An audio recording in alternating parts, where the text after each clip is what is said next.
one recording for the record. Right. Perfect. So that's it. All set. So Rafa, Rafael Lobo Niembro, thank you very much for doing this. Look, you are Professor Niembro here. So this has to be a regular series that we need. And I told you the inspiration behind it, that what Ken Cloak said, that a lecture can actually change someone's lives. So let's put it out. And this you have, I've told you, discussed with you, it has to go outside the mediation world.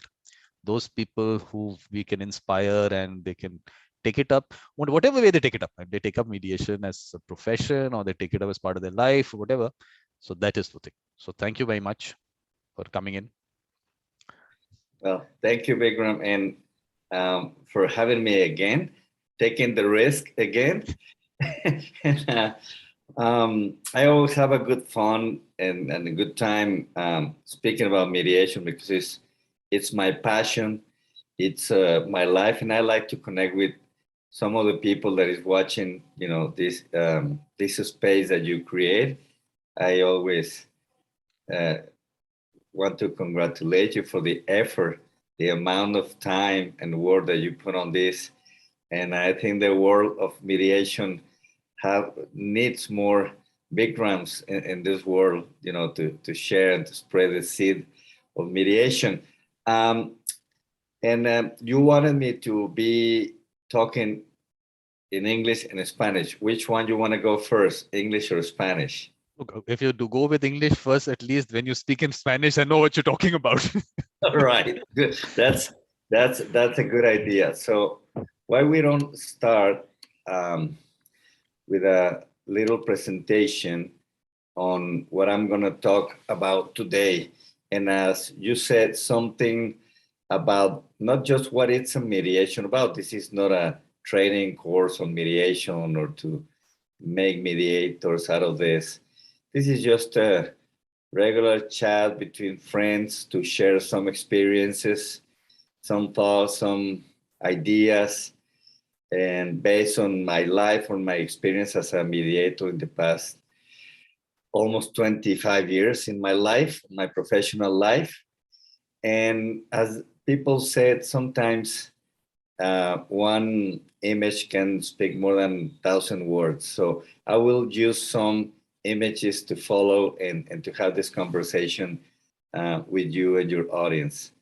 I think everything starts by listening and hearing the call. I think in life, it happens that you've been raised by a family, you live in certain place, certain culture, some beliefs, and which prepare you for that moment.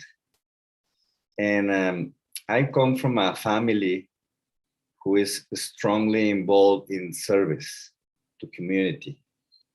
My mother, who passed away some years ago, she was a person always getting involved on helping the community, like on the church of our community. When we were kids, helping at school, on the board of the fathers and the mothers of the school. And suddenly she got connected to be a politician.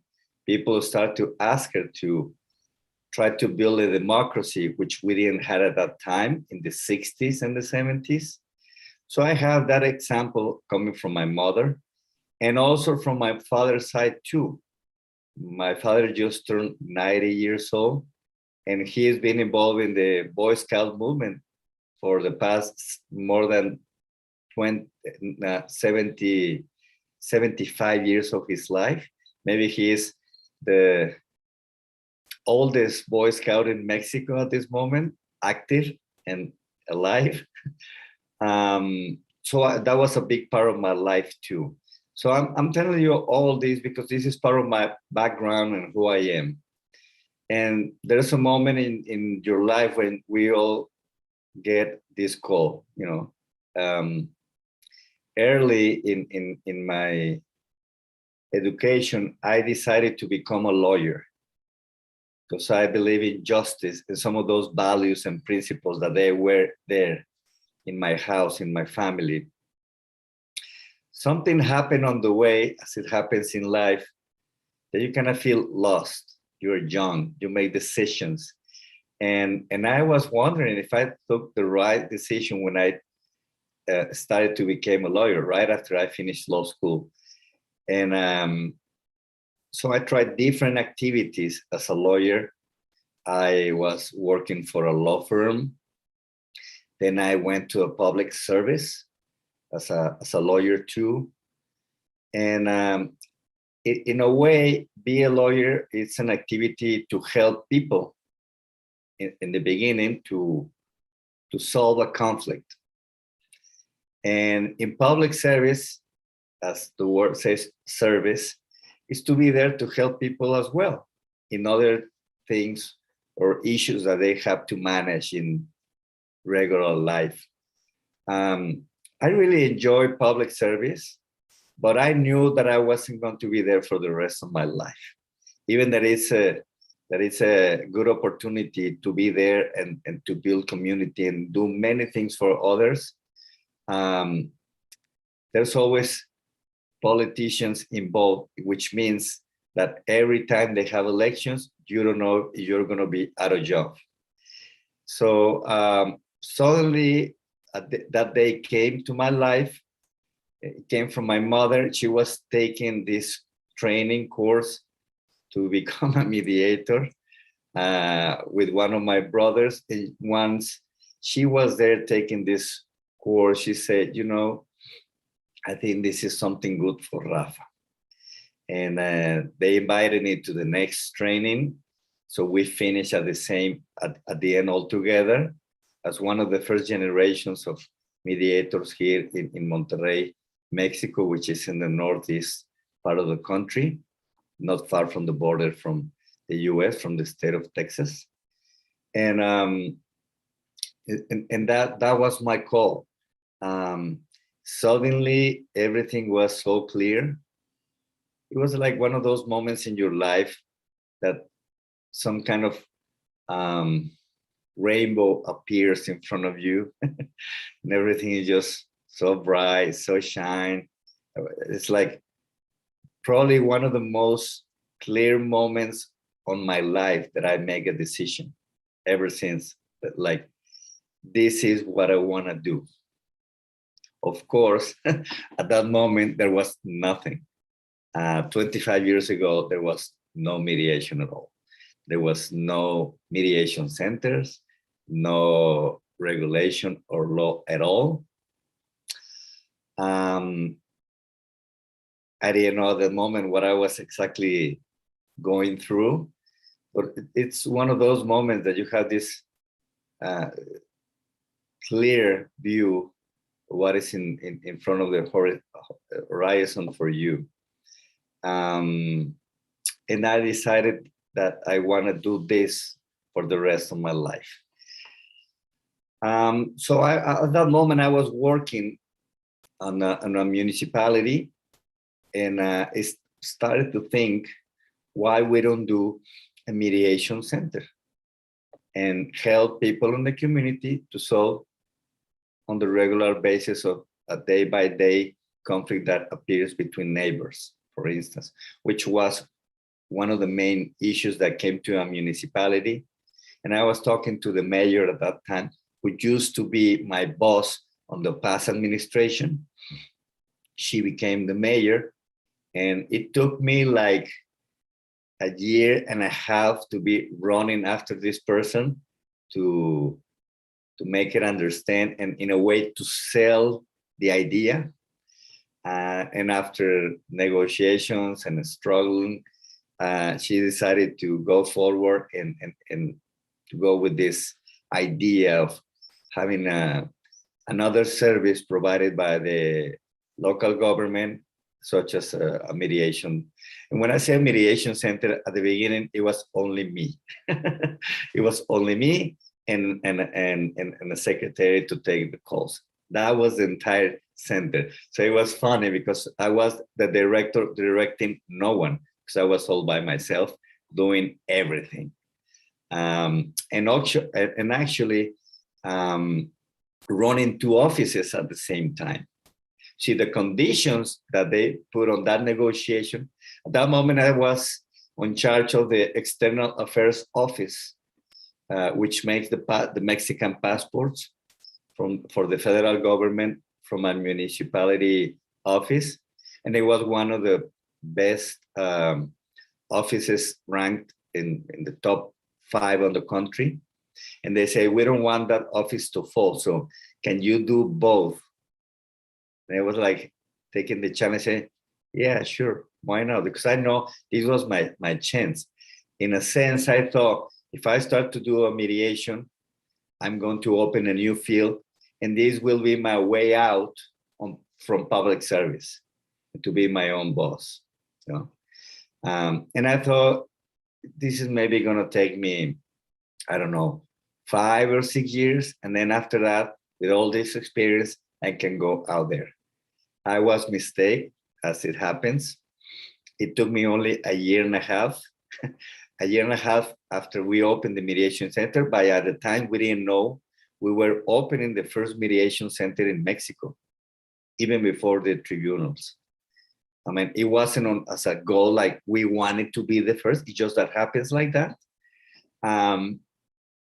And a year and a half after that, we were finishing that administration. Here, the municipalities go for 3 years, and then they can get re-elected, which is a new change on the law in the past years. At that time, it wasn't that an opportunity. You finish and you have to go. And then another mayor came to the city. And the next mayor, which I knew too, invited me to continue for another 3 years. And I was there already for 6 years, for 2 administrations. And I was called for another 2 mayors around the metropolitan area of Monterrey to open a mediation center, because they found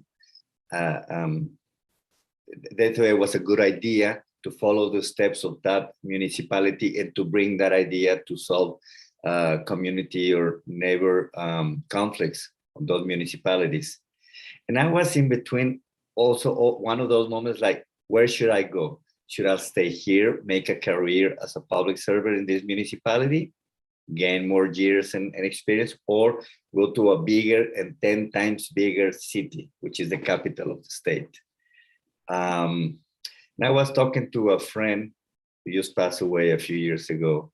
Give me this great advice. He told me, why to work just with one and say no to the rest?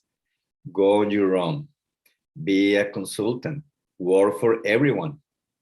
So that's what I did. And the next day that I resigned, I already have 2 contracts, and I was almost making double from what I was doing there. I have to say that the first year that we opened the mediation center, we didn't have a budget. So they say you have to run both offices, the external affairs offices, and you have to go and back to the other one. And you will be having exactly the same paycheck. So technically, I was working for free for a year.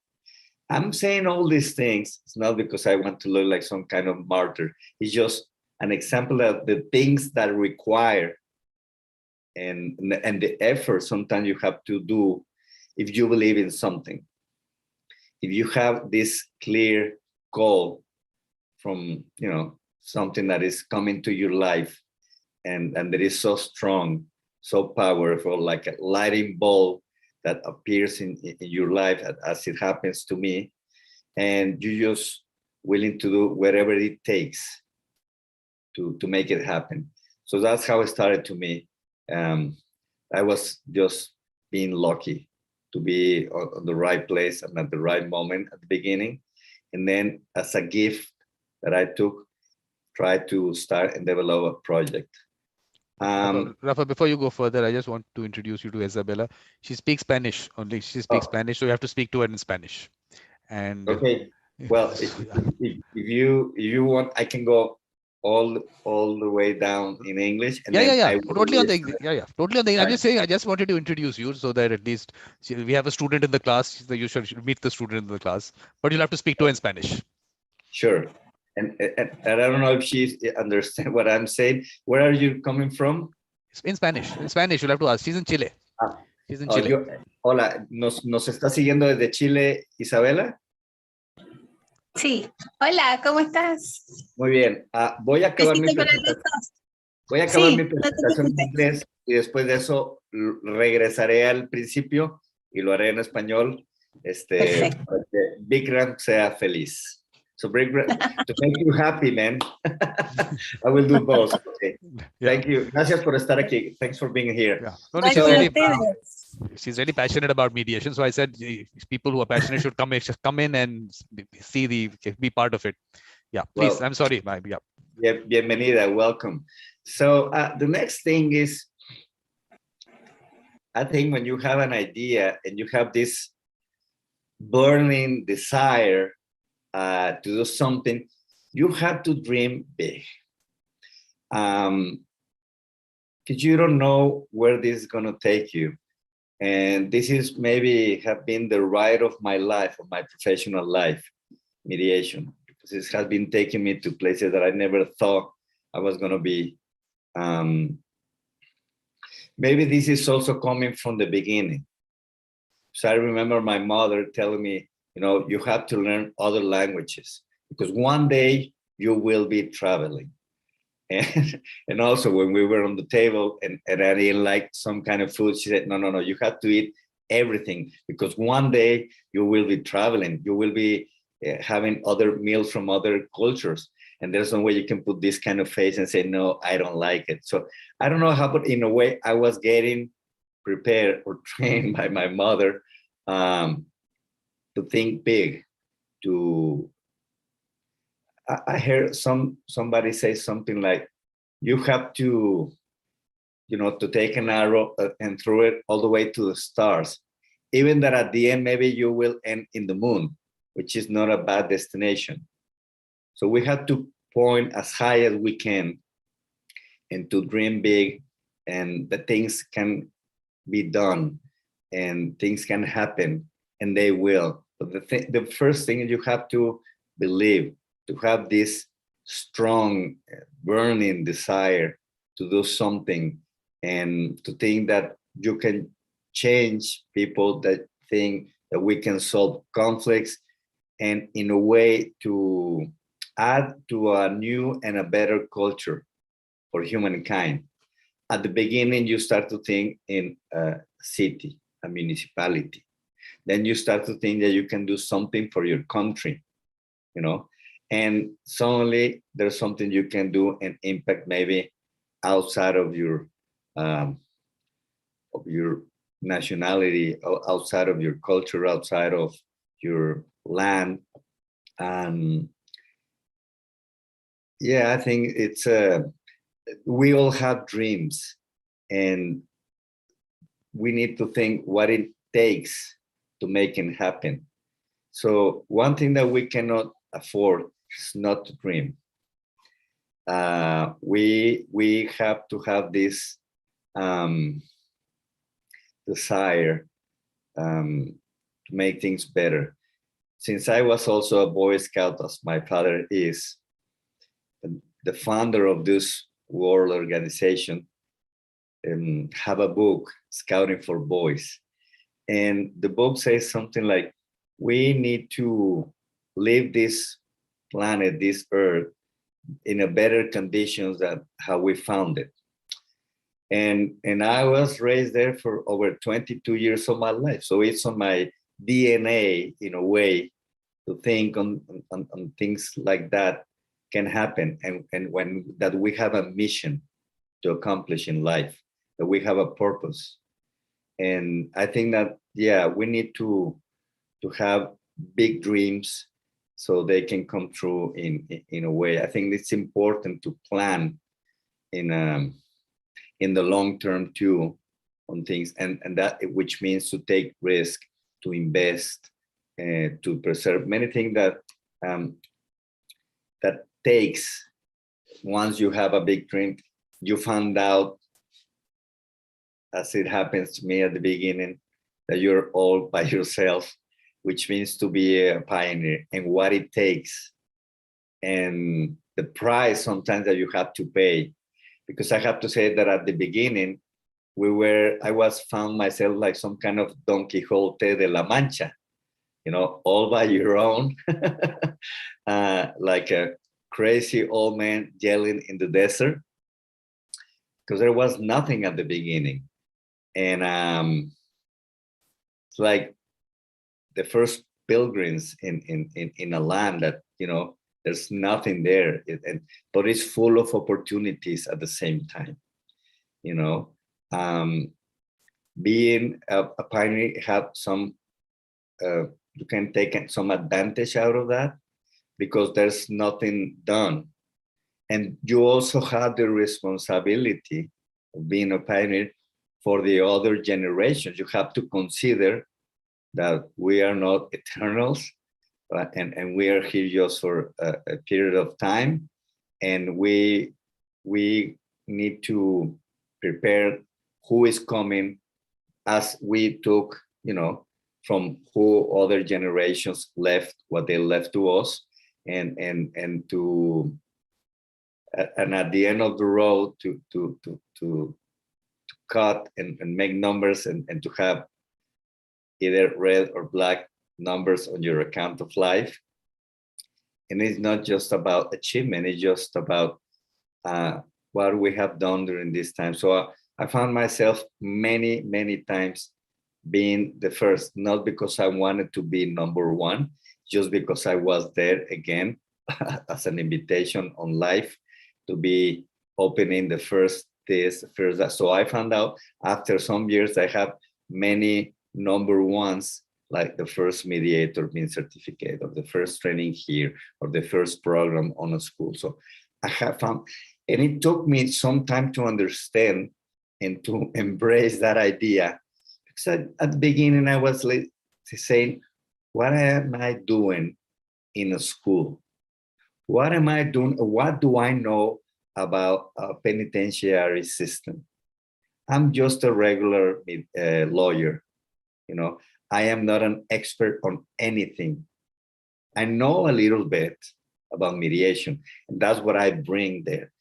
And for example, like when the first mediation programs here in my state, they were on my kids' school when they were kids, and that's maybe one of the regrets that I have in life, mediation, that it took me so long to figure that out, to take the courage and do something about it. Because I was saying, like, you know, this is a good idea. I think this is something new. Somebody had to do it, but I'm not an expert on education.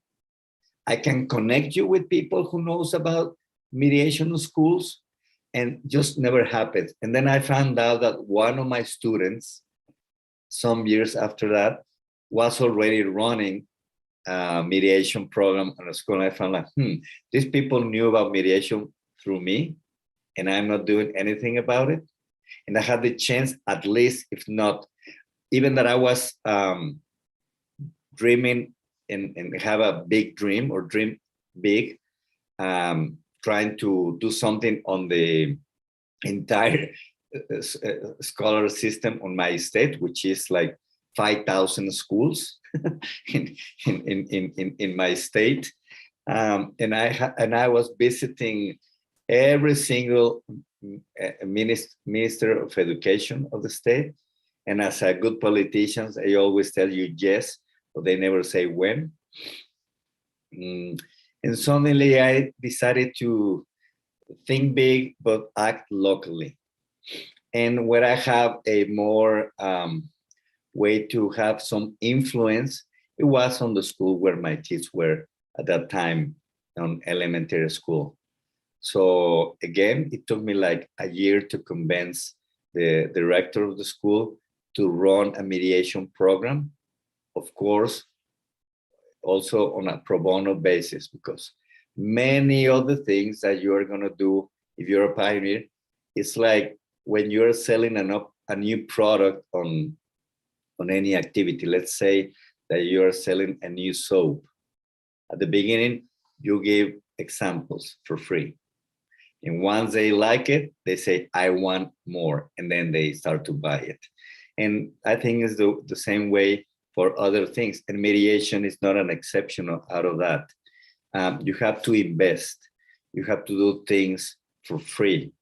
And in a way, as a businessman does, you have to take some of your time for, so that also means some level of generosity.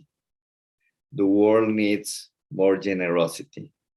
We need to do things for others without expecting nothing back. And that also comes from the Scout movement, because that's one of the foundations of the Scout movement, is to do a good thing for others without expecting any reward at all. So it was also, in a way, I was being prepared since I was a boy for these moments in my life. And yes, what it takes to be a pioneer, it's sometimes you have to sacrifice. Sometimes you have to open the road for the rest. And at the beginning, there's nothing there. But to me, it's a lot of fun, because everything is possible. And actually, I have found myself doing things that everybody thought that I was wrong. Like we were, at the same time I was running that first mediation, that peer mediation on schools program. One of my brothers, who is also my partner in our mediation center, he said, why we don't do this also on the school where are my daughters? And I said, sure, why not? And we decided to, with the same effort, run both programs at the same time, which means have both schools coming together on the same place. To me, it was so easy. And they look at me and say, no, we don't do those kind of things. We have this competition between schools, or we put the fathers and the teachers on the same room. And they say, no, that is not possible. We never work together. So to me, it was, as an outsider, without knowing many things, in a way, it was some kind of advantage, because I didn't have those ways to cut my view on things. So to me, everything was possible, and it worked. Fortunately, it worked. They become to collaborate, because the program was designed to do that.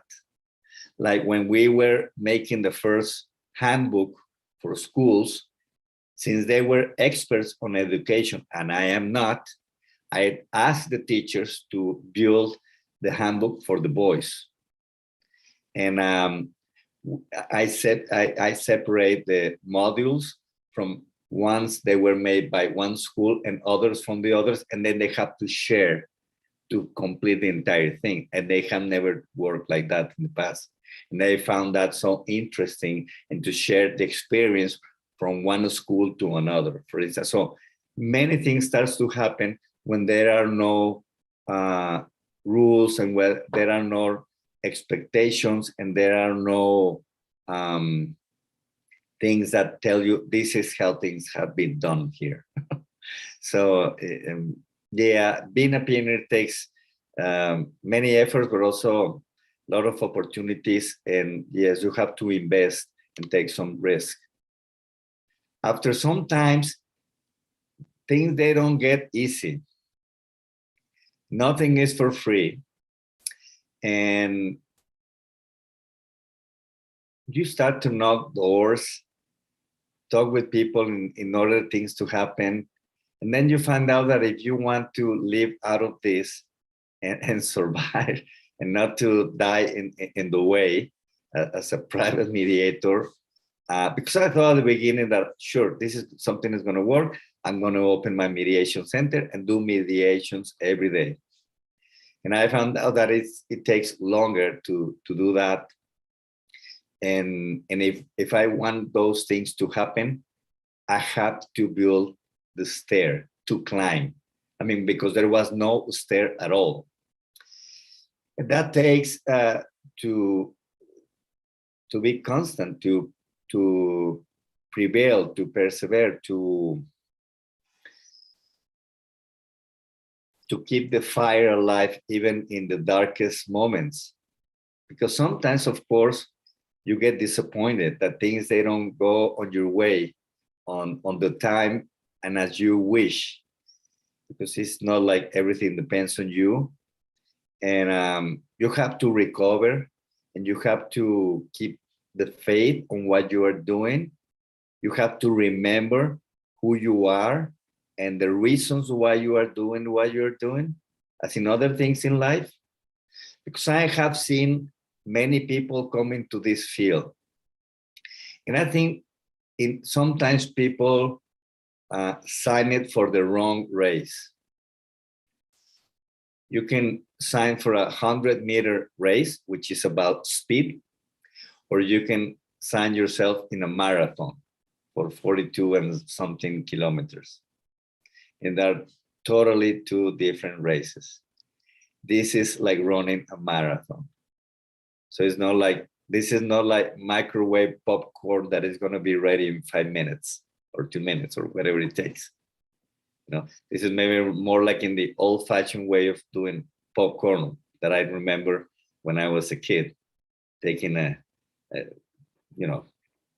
one of these big containers and moving, not to get it bored. I mean, it takes something, and you have to burn some to understand and maybe have some bad comments from your mother when she see the mess that you made on her kitchen. But yes, I think to become good in something, and you have to persevere. So that's what I was telling you, that I have to be like a year and a half running after this person, like the mayor or the director and the owner of the school. So many of the main projects that I have been involved, it takes time. You have to have a system to follow up on things in order to happen. They don't come to your door knocking for you. You have to go and look for them and be, you know, I don't know if the word is stubborn, but to keep the finger, you know, there on the line and wait for the right moment. Sometimes it takes longer, and you have it took me some time to understand and to agree that that's how it's life. Things, they don't come on your way, on your time always. You have, as it happens in mediation, sometimes today is not the best day for the parties to come to an agreement, and you have to not just understand, but to respect that. And it's hard sometimes to respect and agree on life, that this is not the day for this organization or this person to start this project, but I'm here. And it happens that sometimes things turn around and suddenly you have a call. You see, after many times and many attempts, I don't know, from 20 different proposals, 1 or 2 will come around and they will look for you again. Or at least they know you are there. If suddenly things change, like now they have a law, or now they have this budget for peace culture, and they don't know what to do with that, but they remember this person that came 3-5 years ago talking about these issues or these topics as mediation. And suddenly they also know that all this time you have been there doing the same thing. So as I said, many people sign for the run, but they don't know where they are on the track field. And many of those are gone because they they probably don't have enough perseverance or constancy to keep there and to invest and to have the faith and make the effort and sometimes the sacrifice on stay, being there. We go through. I think this is one of the things that make a good and a strong connection with people like Vikram. You have to follow your heart, because on this run, there will be moments when it's going to start to rain. It's going to get chilly. One of your legs is going to make you suffer, you know, or maybe you don't have the right shoes for the run. You will start to ask yourself if you are doing the right thing, you know, if it's worth it or not. Because sometimes you have to make some sacrifice. And also sometimes also your family is paying the price with you as well, because you're not by your own. And if this is not just some kind of crazy idea that you have, this 60s hippie idea of peace and love for everyone, and maybe I should just go and take a regular job as many people do, you know, and have a paycheck every 15 days and be happy with that. But I wasn't happy with that. And in the difficult moments, I have to go back and look and search deep inside of me and who I am. And that's always in your heart. So when you are not sure about the decision that you're making, or if it's worth it, you know, to remain there, if the answer comes from your heart, I think you will be fine. It's hard to be mistake when the answer comes from there, but you have sometimes to search and follow that path that is inside of you. It's in your nature, it's in your DNA, it's in the beliefs and how you've been raised and the decisions that you make and the compromise that you make with those. So I never say that it's easy, but it's possible. And this is the engine that makes the whole machine to move forward, to me. And I think for most of the people that I found that are success and that reach their goals, they do things like that. They follow their heart. That's why there's people that is willing to spend hours and hours on a computer talking with people from all over the world. I don't know how many hours, and it's just amazing what people can do when they follow their heart. I think this also comes on your timeline in your life. And I think it comes with age. So I consider myself that I have run, or I have passed at least half of the run from my lifetime.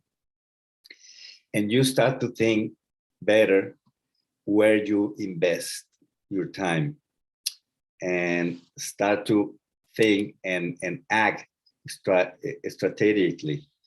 Because one thing you don't want to do anymore is waste your time. I think this is a good example is like soccer players. When they jump the first time on the field, they run for every ball.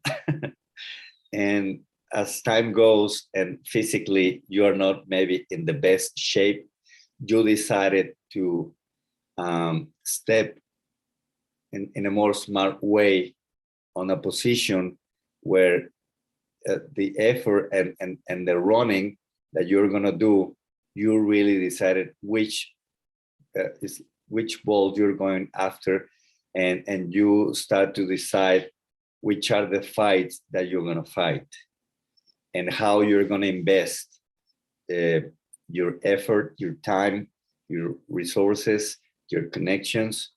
And I think I'm on that time in the past few years that I found myself that I don't want to waste my time and others' times anymore. And I found myself more than once telling people, just please tell me if this is going to happen, because if not, I don't want to invest my time, even if you pay me, if at the end of the training or wherever we're going to do, this is not going to happen. And I might sound maybe a little arrogant or cocky, but that's one of the main values that I think we have in life, and how to invest your time in anything you do. It varies from time to time in your lifetime, in the run of your life. So I'm gonna turn 54 next month. So I don't know how long I'm gonna stay, but I am running like these are like the last mile every day. And if the world is gonna end tomorrow, because you just never know what is gonna happen, especially in this rare and strange time that we are living. Like, for instance, this pandemic is giving us some lessons, and also bringing us back to basics things in life, such as the value of time, the value of being together, the value of travel or not, and how to invest our time. Now we found out that many people don't want to go back to work as they did before, like being sitting from 9 to 5 in an office. So I think this is not just for me. I think we are reconsidering how are we investing our time and the quality of life that we want to do and the things that we want to reach. And that means that we have this mindset to be strategically smart on that. And yes, as I said, if you want to be a pioneer and to start to develop something new, you have to take risk. And I had to add smartly, because this is not just jumping from one cliff to another, or like jumping from an airplane without a parachute and try to learn on the way down. But it's a kind of sense that you have. You have to take the courage to do that leap of faith sometimes in life, and take some risks when you go to a new area that haven't been developed on mediation. For instance, right now I'm running a new program at the World Bank on the use of peace circle processes that I have never done. I mean, I have been trained, but there's always a first time. And the sense and the feelings that you have when you're doing something for the first time, it's sometimes kind of scary. You feel these butterflies on your belly, which means that you're alive, which reminds you to be aware. That's why I say smartly take the risks, but again, and to expand and to grow in different fields, and to take you out of your comfort zone once you have found that you do something and you're good at it, doing that, and move forward and cross another frontier. And that maybe happens only if you start new processes.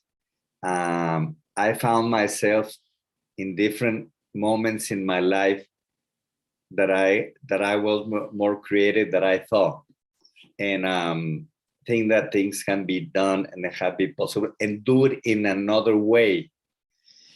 The same things that we see as we saw in the past, how we can see it, how we can build these new glasses to focus and to see the same thing differently. And some of the materials that I created over 20 years ago, some are still running, and some I have to change. And in my case, I thought I was getting stuck with what I was doing because it was running well. But deep inside, I wasn't really happy because I'm not the same person that I was. And I don't think exactly the same as I thought about anything. And mediation is not an exception of that from 20 years ago. And COVID-19 gave me the opportunity to stop and to go back, and maybe gave me the opportunity to go back in one of the most creative moments in my life as a mediator this past year and a half, creating new ideas, new ways, new products, new trainings, new materials that I needed because I was tired of doing the same thing one time after time after time. It started to come automatically. So I didn't have the same emotions or the same motivation that I have at the beginning. And one thing that you need to be aware is if you don't feel the same enthusiasm on what you're doing, you need to change or do something else in order to be happy, to be okay with yourself, because you know you are better than that. And that takes always to look for different ways, to be open to other ideas, and to learn again, to recreate or to build who you are, and raise again out of that, and learn other ways, other possibilities. And that can only be or can happen if you go into a creative process and be open to that as well. Oops. You know, at the beginning, I thought this was just good for solving conflicts and as a lawyer to maybe take down the numbers on the tribunal, on the court system. And, you know, maybe some people also can be happy out of that. And then suddenly, I don't know how I started to understand that I was becoming of part of something bigger or something larger. I just got back from hiking with my friends from the Boy Scouts movement, my friends who I grew up for over 22 years of my life. And we went for a hike. And it just reminded me many things, not just from my childhood, but also from life, because that's what is life about. Sometimes you are on a trail trying to get, you know, the peak of the mountain to go to the top, and the effort and the things and the planning and all that it takes to go there. And on the way that you are so focused on your goal, you don't realize until you are on the top of the hill what it means. And then you realize that there are other mountains around, and you can see other people climbing them and sharing the same ideas, the same planning, the same effort. And there's a connection there. But the only way to do it is to be on the top. Because when you are in the trail, you are just so focused on your mission to accomplish that goal. And once you are there, you realize that there are other mountains, there are other people climbing, sharing these ideas, these values. So we start to create this community of climbers that start to build this culture. So it's more than just mediation. It's how we can live all together in a better way, how we can create a better community, a better world to live. And if not for us in our timeline, at least for the next generations. And to live this world in a better shape that as we found it. What I'm more focused right now, it's on a mediation system based on to make big impact, not just a single story on one case or another, or how we can do a mediation that really impacts on society. And I think it have to run on these 3 dimensions on where everybody, every human being is coming from, because we all come from a family in some way, some with a better or some with a worse luck. That's where we're coming. Many people, not all, but every time more and more people go to a school, which is also another community. It's another net that can catch people. One is the family, and then also the school. And finally, we are part of a community. We have a neighbor. We don't live on an island by Robinson Crusoe. And I think these are the 3 dimensions that every time that I go to run a program, I want to work and impact and work all together as a system. And I think that's because here is where are the conflicts. The conflicts are not in the courthouse or in a tribunal, because that's only the minority of the population of, for instance, in my state, Nuevo León, we are 5 million people living here. And only 135,000 cases enter a year to the court system. And nobody is going to make me believe that the rest of that people is living in peace and everything is just so happy, and they live under the rainbow and they ride a unicorn and those kind of things. It's just not like that. So if the conflicts are not on the tribunal, where they are, in the houses, in the families. The conflicts are in the schools, which are also important moments when a child is getting raised and making their own identity. So it's a special moment in life when we are in the time and years that we spend on our lives in schools. So that's another important, and the rest is on our community, the place where we go back when we go to work. And you want to be in a safe, in a place like your cave, you know, that you feel secure, that you're comfortable. And we need to build that that net, that tissue as a community, that social tissue, and trying to impact in this street. And that's what I have been doing in the past years. And there have been also some public policies that have found that mediation can be public policy on not just on conflict resolution, but on prevention of getting some of those conflicts raised. And sometimes they have some budget for social programs, and they have found that working with communities and working with schools is a way to invest in a better future. To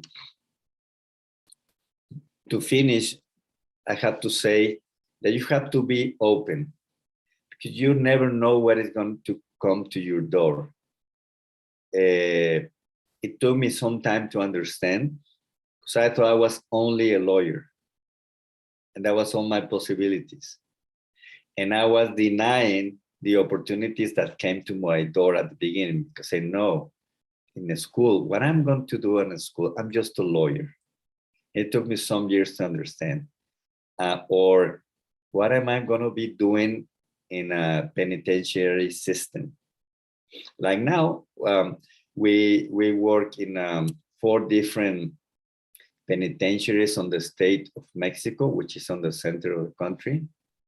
And I have this week a training online for the very first time in 5 different penitentiaries that we are providing a training on labor conciliation for a certification, a national certification that we are providing for free on pro bono basis. But they have never took a training online in their lives in a penitentiary system. And we make it happen. And because before they said, no, that is not possible. Of course, you will hear many times those words. And that's, in my case, like gasoline to go forward when somebody says, no, you can't. That had never been done. Things have been done differently here. And it's not that I'm so stubborn, but I like to find different ways. And the only way that things can be done and things can happen, you have to be open to life. Life always is giving you the opportunity and is giving you this call on why we are here, what you're good at, what's our mission. And we cannot deny or give your back to that call from life. So I feel that I have been blessed, that I'm a lucky person, that God loves me and is putting me in the right place. And I'm just trying to keep my eyes, my ears, and my heart open to that call of life every single time, even when sometimes I don't like what I see or what is the call for or what is coming to my door. But it's been a hell of a ride as a mediator. I never thought I was going to be doing many things or working for international organizations such as the United Nations or the World Bank or the American Arbitration Association or some other local, national or international organization. So I'm very pleased and very happy to share some of these experiences with my good friend Vikram, that I found that we have, I think, many things in common. And as you can see, we like to talk a lot because this is, when you're passionate about something, it's just, there's no way nobody can stop you. And if you agree, Vikram, I will go back if I can remember what I just said, because I'm just speaking as I've been told from my heart. This is so I didn't came with a lecture as typically or as a traditionally do academics. I'm sorry about that for some of the folks. And if you're okay, I will go back very quick to review what we just saw in Spanish, if you're okay with that. No, what we do is we'll cut this here and we'll do a Spanish one after this. That is what I'm trying to do, because let's keep it a separate one. So I'll cut this live stream and I'll do that. But before that, I will not cut it immediately. First, I will show you my connection with Mexico. So what I can do is maybe I'll just stop your screen share and I'll just start. What do I want you to show this? Is you were interested in that road that I stay in, Benito Juarez Marg. This is where I stay. That's right. Right. And this is the Embassy of Mexico right behind my house. wait, give me a second. So I was. If you go to mediatorvikram.com, you'll see a map there and you can actually see where I am. And this is the Embassy of Mexico right here. Of course, it should be. If you have a street with the name of one of the icons of our Mexican history, of our Mexican presidents, yeah, the Mexican embassy should be around. And there might be even some monument or statue or something of Benito Juarez on the square or something. The thing is with us is that square concept isn't there. So that was why we don't get that. We do put some statues some places, but like you have the square concept is a nice concept. So this was one thing. Yeah, I saw that on your address. And wow, what a small world. So I said I must show you my connection with Mexico, yeah, how close it is. But also what I'm going to do is, Rafa, I'm going to just take people through what I do in the month. I've been doing that in every show now, because I keep telling people that I realized that people do not know the entire picture as to what's happening, and then they miss out. And I'm telling people, just subscribe to the YouTube channel. You'll get to know when things are happening. But most importantly, Rafa's creativity. You said be creative. This is how creative Rafa can be. He's created this lovely poster for the symposium. I was like, amazing. And of course, I should put it down. I've changed it in the poster I put on YouTube. I should have said Santana, because he is the Carlos Santana of the symposium, but I removed that. So this is, of course, all those sessions, and like you correctly now put the 90+, all available. Please watch them. Index is available on mediatorvikram.com. So this is the new series that I started. Mediator experiences but look, the idea behind the series is that whatever memorable experiences, like you'll have some memorable experience, we'll take only that. Say with the jail system, you had something, in the school you had something, and in general, anything, we'll take that. But right now it's going with the JAMS fellows, because that's an interesting thing for people to understand what they planned, what they did, it is, according to me, they've kind of selected very nice, wonderful people. So I said, let's put them out, and I knew almost a lot of them. So these are all obviously already recorded and lying there. So this done, and this done today. Dimitra is the one I was saying that you must meet her, what the work she's doing, her thoughts on it. I mean, restorative justice, the prison system, and all that. So this was a bill that we have, discussion on that bill, which is, according to me, not taking it in the right direction right now. Let's see what the bill goes to the parliament, the lecture series, the whole inspiration behind it. And let's reach out to people, let inspire them. Your lecture is definitely going to inspire them. And it's what you put down is really, really required. You're saying that this is not a lecture. Actually, it's not a lecture. It's actually life and how you should take it forward in the mediation world. Right. So this happened with Michael Lang. This is that other series, In Conversations, The Beautiful Mind, then lecture. Then this evolution of a mediator, this is that the idea being that mediators are not made in 40-hour factories, life experiences like what you've gone through makes you what you are today. So take that. And then lecture from Malaysia. This is new series called Mediator Reflects. So Michael Lang is into mediation, into reflective practice. So I said, let's put it out. So he had this group of his practice group from Ireland. Those people came in for this episode. They went through 2 sessions with 2 people giving their experiences, talking about it with Michael. So that was nice. We'll do that again with another session maybe. And then this was another of that yesterday. And this, I put it here, okay? Yes. It hasn't gone onto the YouTube one. I've taken it. Because like you said, people are going to ask you, was this part of your name? We didn't know.